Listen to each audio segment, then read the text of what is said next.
uninhabitable. Allan Bonner, a disaster management expert, has done a similar test. After taking a look at this one, he believes there's a potential for the crisis situation to be a full-blown disaster.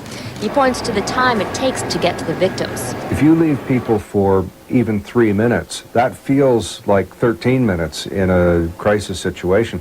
They may evacuate the area themselves. This is Global's Robin Gill reporting.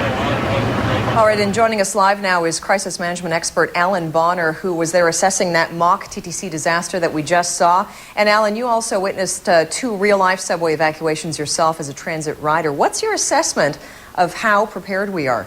Well, the same as some of your viewers watching that. You had one person walking down the street in the arms of 2 emergency responders. I mean, that's not what a crisis scene looks like. You've got to throw a lot of chaos at emergency responders. It's like playing hockey. Can you walk down the street while someone's checking you and hitting you with a stick and trying to grab the puck away? That's a real crisis simulation. Now, I want to ask you, because a part of your job is to regularly look and audit emergency plans for cities, towns, corporations. In general, should we be concerned about some of the plans in place there? How ready are our cities for a possible terrorist attack? Well, not ready enough. Most of these plans were written historically 10 years ago or something, and they were written by well-meaning people in the fire department, the police department, or civic officials, and they need to be updated. They were written by different people at different times for different purposes. They haven't been collated, they haven't been edited, and that's the major thing that I see, and the major upgrade you can provide. Is it ready for the new normal, terrorism, and has it been brought up to date?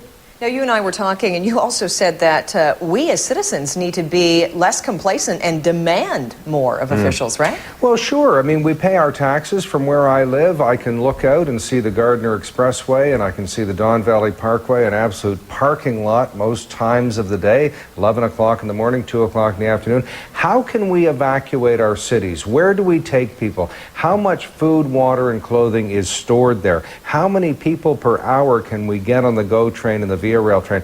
I would like to see the citizens ask these very simple questions of their civic officials, and if they don't get an extremely specific answer, go to City Council and raise hell until they get one. And I just want to ask you briefly, you're going to be hosting a pandemic conference. I imagine emergency procedures are going to be similar in that kind of a situation. What's the #1 point that you're going to be bringing?